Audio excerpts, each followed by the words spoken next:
इस एपिसोड में grandpa demon general वुकियान से कहते हैं कि मेरे रहते हुए तुम मेरे सेक्ट को कुछ भी नहीं कर पाओगे। ये सुनकर के डीमन जनरल वहां पे जोर जोर से हंसने लगता है और कहता है, बुड्ढे, आज तो लगता है तेरी मौत पक्की है। और इधर देखते हैं कि ग्रैंडपा अपनी पूरी पावर को रिलीज करते हैं। चीज को देख करके डीमन क्वीन भी डीमन जनरल के साथ खड़े होकर के हंसना शुरू कर देती है और कहती है कि डीमन जनरल, मुझे सच में लगता है कि ये बुड्ढा आज मर के ही दम लेगा। और इधर ग्रैंडपा अपने दोनों ग्रैंडसन को देख के मुस्कुराते हैं और कहते हैं कि कभी भी घुटने मत टेकना, भले ही हमारे सामने कितना भी ज्यादा पावरफुल अपोनेंट क्यों ना हो। आज मैं आखिरी सांस तक अपने सेक्ट के लिए लड़ूंगा। ये कहते हुए वो अपनी शॉट को पकड़ लेते हैं और उसकी एनर्जी को रिलीज करने लगते हैं और जू चैंग से कहते हैं कि अपनी बहन का तुम ध्यान रखना। कह करके वो सीधा डीमन जनरल वू कियांग की ओर गुस्से से देखते हैं और कहते हैं कि आज तुम्हें मेरे हाथों से मरने से कोई भी बचा नहीं सकता है। और द वू कियांग अभी भी हंस रहा होता है और द ग्रैंडपा काफी तेजी से उसकी ओर बढ़ रहे होते हैं। उसे आता हुआ देख करके डीमन लेडी फिर से कहती है कि सच में इस बुड्ढे को कितनी जल्दी है मरने की। और इधर ग्रैंडपा के पूरे सेक्ट मेंबर उन्हें देख रहे होते हैं काफी उदासी में, क्योंकि सबको पता होता है कि ग्रैंडपा डीमन जनरल से ज्यादा पावरफुल नहीं है। और इधर डीमन जनरल काफी खुश हो रहा होता है और ग्रैंडपा को अपनी ओर आता हुआ देख करके तुरंत अपनी 10,000 स्वॉर्ड फॉर्मेशन को समन करता है और ग्रैंडपा के ऊपर अटैक कर देता है। यह अटैक इतना ज्यादा पावरफुल होता है जिसे रोकने के लिए ग्रैंडपा अपनी पूरी एनर्जी लगा देते हैं, मगर ग्रैंडपा फिर भी उस अटैक को रोक नहीं पा रहे होते हैं। तभी डीमन जनरल अपने डीमन टर्टल ड्रैगन से ग्रैंडपा के ऊपर अटैक करा देता है, की वजह से 10,000 डीमन स्वॉर्ड फॉर्मेशन की पावर बढ़ जाती है और यहाँ पे ग्रैंडपा को अब बहुत ज्यादा मुश्किल हो रही होती है। वो अपनी पूरी की पूरी ट्रू एसेंस को वहां पे यूज कर रहे होते हैं। देख करके जू जियाओ चिल्ला करके कहती है कि ग्रैंडपा प्लीज ऐसा मत करिए, वरना आप यहाँ पे सरवाइव नहीं कर पाएंगे और अपनी जान से हाथ धो बैठेंगे। इधर जू चैंग अपने ग्रैंडपा को अपनी आंखों के सामने मरता हुआ देख रहा होता है और वो बेचारा अपने ग्रैंडपा के लिए कुछ भी नहीं कर पा रहा होता है और उधर उसके ग्रैंडपा बहुत ही मुश्किल से सरवाइव कर पा रहे होते हैं। अभी डीमन जनरल अपनी शॉर्ट फॉर्मेशन की पावर को और भी ज्यादा बढ़ा देता है, जिसकी वजह से ग्रैंडपा अब उस शॉर्ट फॉर्मेशन को रोक नहीं पा रहे होते हैं। इधर जू जियाओ जू चैंग के गले लग करके रोना शुरू कर देती है और इधर जू चैंग अपने ग्रैंडपा को मरता हुआ अपनी आंखों से बेबस होकर के देख रहा होता है। तभी जू चैंग रोते हुए अपने पास की बातों को याद करने लगता है कि कैसे वो अपने ग्रैंडपा के साथ खेला करता था और खुशी खुशी उनके साथ रहता था और उसके ग्रैंडपा उसको कल्टीवेशन के मेथड सिखाया करते थे। भले ही जू चैंग बहुत ज़्यादा वीक था, मगर उसके ग्रैंडपा हमेशा उसकी सपोर्ट करते थे। और इधर ग्रैंडपा अब पूरी तरीके से घायल हो चुके होते हैं, जिसकी वजह से उनकी बॉडी धीरे धीरे डिस्ट्रॉय हो रही होती है। ये देख करके जू चैंग और पूरे सॉर्ड वैली के कल्टीवेटर ग्रैंडपा को देख रहे होते हैं और इधर ग्रैंडपा लास्ट टाइम जू चैंग और जू जियाओ को देख के स्माइल करते हुए वहां से गायब हो जाते हैं। ये देख करके जू चैंग और जू जियाओ वो दोनों बहुत ही ज्यादा रोने लगते हैं, इसलिए उनके सर से पहले ही उनके माता पिता का तो हाथ उनके सर से उठ चुका था, अब ग्रैंडपा का भी हाथ उनके सर से उठ चुका था। वो बुरी तरीके से अब अनाथ हो चुके थे। ये सोचते हुए जू चैंग तुरंत अपने घुटनों के बल आ जाता है और उसके मुंह से खून निकलता है, जिसकी वजह से उसकी मेरिडियंस यहाँ पे अनलॉक हो जाती है, मगर उसे इसके बारे में नहीं पता होता है।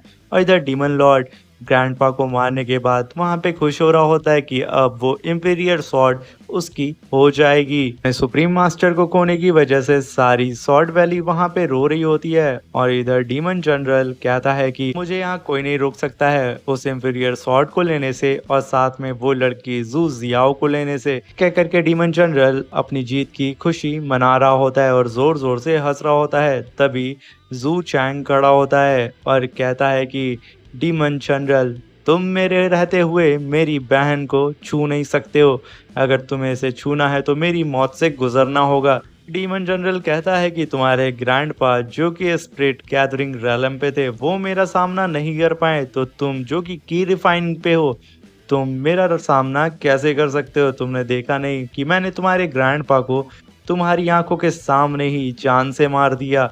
अब लगता है कि तुम्हारी बारी है। ये कह करके वो अपनी पावर को रिलीज करता है, जिसे देख करके सॉर्ड वैली के फर्स्ट एल्डर तुरंत वहां पे शील्ड बनाने के लिए सारे के सारे डिसेबल से बोल देते हैं, मगर डीमन जनरल की पावर इतनी ज़्यादा होती है कि वो लोग हैंडल नहीं कर पाते हैं। तभी डीमन जनरल अपने साथियों से कहता है कि जा करके उस लड़की जू जियाओ को मेरे पास लेकर के आओ।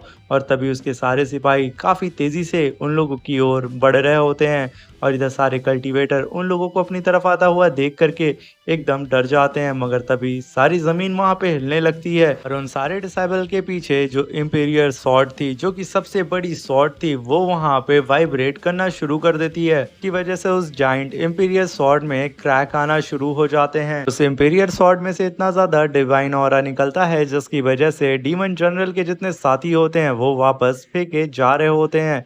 और तभी डीमन जनरल अपने एक साथी को अपने हाथ से पकड़ के अपने सामने से हटा देता है और कहता है चुपचाप मेरे रास्ते से हट जाओ। और तभी वो देखता है कि जाइंट इंपीरियल स्वॉर्ड के पास जू चैंग फ्लोट कर रहा है, क्योंकि यहाँ पे फाइनली जू चैंग को इंपीरियल स्वॉर्ड ने सेलेक्ट कर लिया था एज अ मास्टर। इधर जू चैंग को हवा में फ्लोट करता हुआ देख करके सॉर्ड वैली के फर्स्ट एल्डर बहुत ज्यादा खुश हो जाते हैं और कहते हैं कि फाइनली 3000 साल बाद हमारे सॉर्ड वैली की इनहेरिटेंस अब वापस आने वाली है। द जू चैंग इंपीरियल सॉर्ड के सोल सी में चला जाता है और उसे यकीन नहीं हो रहा होता है कि वो इंपीरियल सॉर्ड के द्वारा चूज किया गया है। और वो धीरे धीरे उस इंपीरियल सॉर्ड के आगे बढ़ता है और कहता है कि क्या यही है इंपीरियर स्वॉर्ड।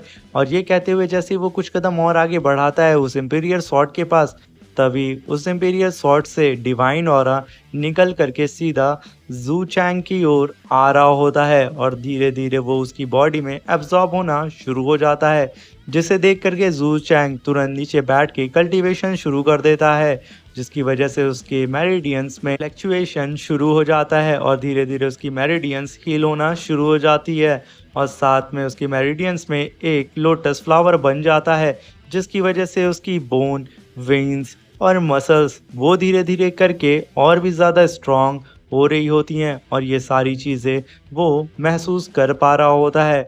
और तभी जू चैंग के फोरहेड पे एक लोटस मार्क अपीयर होता है। तभी वो लोटस मार्क उसके फोरहेड से निकल करके उसके सर के ऊपर आ जाता है और एक स्पिरिचुअल लोटस में ट्रांसफॉर्म हो जाता है और वो लोटस धीरे धीरे करके जू चैंग की कल्टीवेशन को बढ़ा रहा होता है, जो कि इंपीरियर क्यूआई एलम होता है। और यहाँ पे फाइनली जू चैंग की मेरिडियंस और उसकी कल्टीवेशन पूरी तरीके से रिकवर हो चुकी थी। तो तभी जू चैंग अपनी आंख खोलता है और इंपीरियर स्वॉर्ड की सोल सी से बाहर आता है और बाहर आकर के अपने ऑरा को जैसे ही वो रिलीज करता है, आसपास की सारी चीजें वहां पे वाइब्रेट करने लगती हैं और किसी को यकीन नहीं होता है कि जू चैंग इतना ज़्यादा पावरफुल हो गया है, क्योंकि कोई भी उसके ऑरा प्रेशर को बर्दाश्त नहीं कर पा रहा होता है। तभी फर्स्ट एल्डर जू चैंग को देख करके जू जियाओ से कहते हैं कि फाइनली जू चैंग ने यहाँ पे अपने ग्रैंडपा का सपना पूरा कर दिया है और भले उसके ग्रैंडपा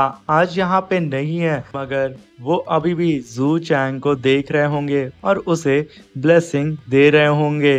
ये कह करके वो ग्रैंडपा को याद करने लगते हैं। वो जू चैंग से चिल्ला करके कहते हैं कि जू चैंग, इस डीमन जनरल वू कियान को जिंदा यहाँ से जाने मत देना।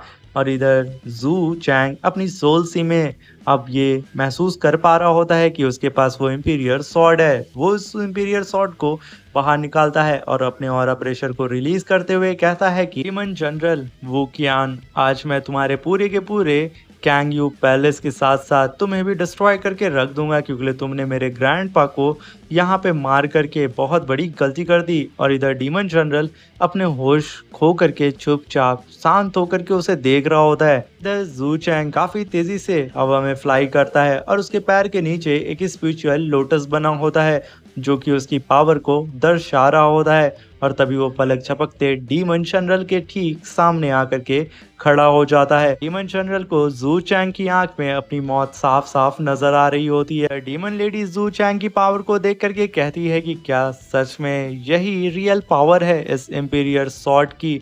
ये पलक झपकते ही इंपीरियर क्यूआई रेलम पे पहुंच गया। ये कह कर के वो उसे देख रही होती है और यहीं पे हमारा ये एपिसोड खत्म हो जाता है। अगर आप चाहते हैं कि इसका नेक्स्ट एपिसोड देखना तो कमेंट बॉक्स में ज़रूर बताइएगा और मेरे नए चैनल को सब्सक्राइब कर दीजिएगा।